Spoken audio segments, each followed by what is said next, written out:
Welcome to Psychology Hub with Dr. Rodriguez. In today's video, we'll be talking about Mary Ainsworth. She expounded on Bowlby's attachment theory. So this video will be talking about attachment theory. However, we're going to go in particularly to Mary Ainsworth, okay? Again, she expounded on Bowlby's attachment theory by studying how infants responded to separation from and reuniting with their caregivers. How a child responded said a lot about that child's style as well as the type of caregiver or caregiving that child received. Very important concepts. I'm not going to discuss the stages and steps in the strange situation. I want you to go ahead and look at that and look at the details. I'm going to talk about it as if you already know, okay? So take a look at the strange situation. However, I just really want to place emphasis on the important part, okay? Pay attention to the reunion. Okay, for any test, any scenario, the child's behavior when the caregiver returns is particularly useful in identifying the attachment style. Okay, let's get into the attachment styles. First, we have secure, second, avoidant, third, resistive, ambivalent. Okay, there's also disorganized, but we'll talk about that later. I'm going to focus on the secured attachment, avoidant, and the resistant ambivalent. And if you look at these attachment styles, they kind of already telling, right, what the theory's what encompasses in that specific section of this theory. Alrighty, so secure is typically the perfect, right? Not perfect, just think of it like that, okay? There's the secure we want. Let me correct that really quick. So secure basically states that the caregiver returns, the child seeks contact and comforted, right? Wants to be comforted. Avoidant, they avoid. When that caregiver returns, they ignore the caregiver, okay? Resistant, ambivalent, they don't care. They seek contact, but they resist being comforted, okay? Some kids, if you can picture yourself in a setting where children, rather a school, cafeteria, a park, some kids are secure, where they seek comfort. Some are avoidant, they don't care. Resistant, ambivalent, doesn't bother them. Secure child will be distraught, right? They want their caregiver. An avoidant child's going to be a little distressed, but again, a little distressed. Resistant is going to be very distressed. However, they will avoid, right? Like I said a minute ago, the attachment style the title of the attachment style is almost telling. Secure, the child secure, parent comes and goes, little distress, but seeks that comfort. Avoidant, little distress, and they avoid the parent when he or she returns. Resistant, ambivalent, they're very distressed, seeks comfort, but resists when they get back, which is kind of the ambivalent part, okay? Remember, very telling. Secured, avoid, resistant, ambivalent. Secure, they want. Avoid. Resistive, ambivalent, they resist. The confusing part is, do they want it or not? That's the ambivalence. Do they care? Probably not.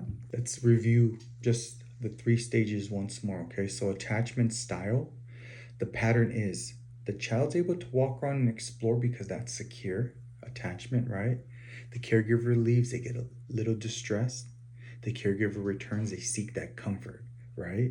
They're comforted and they return. Once they're comforted, they can return back to the exploring the environment, okay? When you review the strange situation, you're going to see a lot of these parallels from this video and that, okay? For those that require more visual, create a visual for yourself, a visual mnemonic, create some type of diagram, a visual diagram. I do well when it comes to doing columns and rows, right? So when I'm presenting with a question or a scenario, I kind of envision this diagram in my head. I have the secured attachment, I have the insecure avoidant, second, then I have third and fourth. Third, I have insecure, resistant, and then I have the disorganized, okay? So let's get back to these stages. So insecure, avoidant attachment, the pattern is they explore, the caregiver leaves, they get a little visible distressed, right? The caregiver returns, they avoid, They ignore the caregiver because they avoid, right? A clue would definitely be they avoid the caregiver when they return. So if you get a question that says he or she was distraught when the parent left, but when the parent came back, they avoided the parent, then there's the answer there. They avoided, right? Um, they might use some words like they didn't care for the parent. They kind of just looked at the parent but didn't care for it. That's avoid, okay? The third one in this stage, the third one in this theory would be the insecure, resistant, ambivalent attachment. It is telling the titles of these sections, okay? Insecure, resistant, ambivalent attachment. The child explores, right? Let's say you're in a classroom, the child's exploring, the caregiver's there, the caregiver walks away. The kid's going to be high distress, right? When the caregiver returns, the child's going to seek the caregiver but resist comfort, right? They're going to resist, they're going to seek, I'm sorry, but when the caregiver goes to kind of comfort them, they're going to resist it. Insecure, resistant, ambivalent. Ambivalent, they don't care, okay? Very important little trick to this one would be come here, but don't comfort me, right? Let's make some distinctions here. So Bowlby developed the attachment theory, more biological, right? Ainsworth developed the stranger situation, which identifies attachment patterns, okay?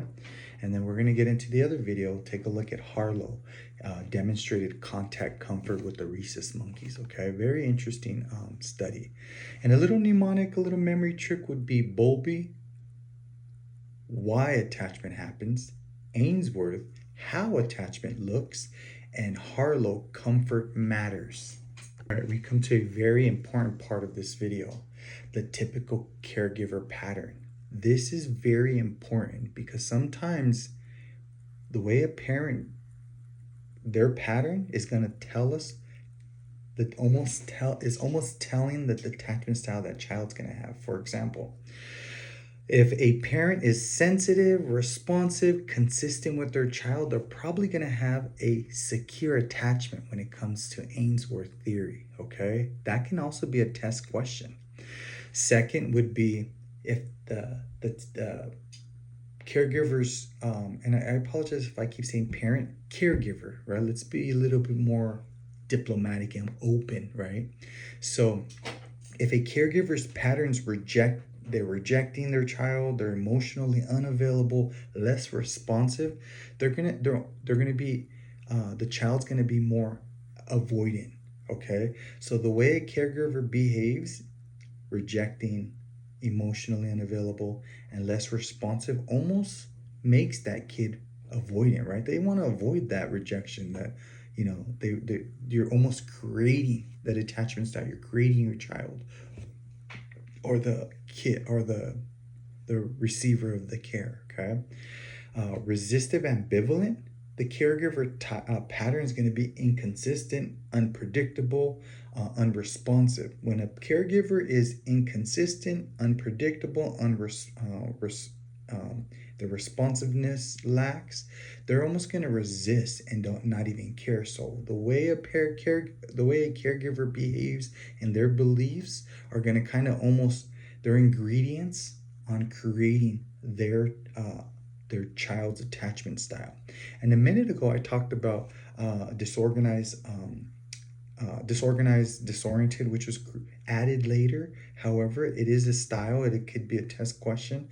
It's basically saying a caregiver style if they are often frightening, chaotic.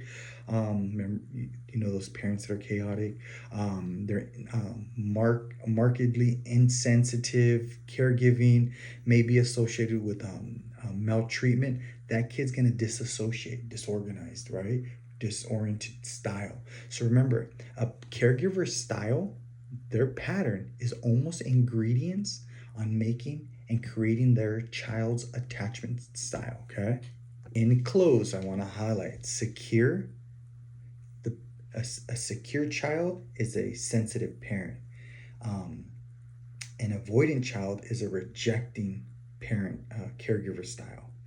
An ambivalent is an inconsistent parent, caregiver. Disorganized is frightening, chaotic. So if you're a sensitive parent, continue. If you're a rejecting parent, rethink that so that your kid's not avoidant.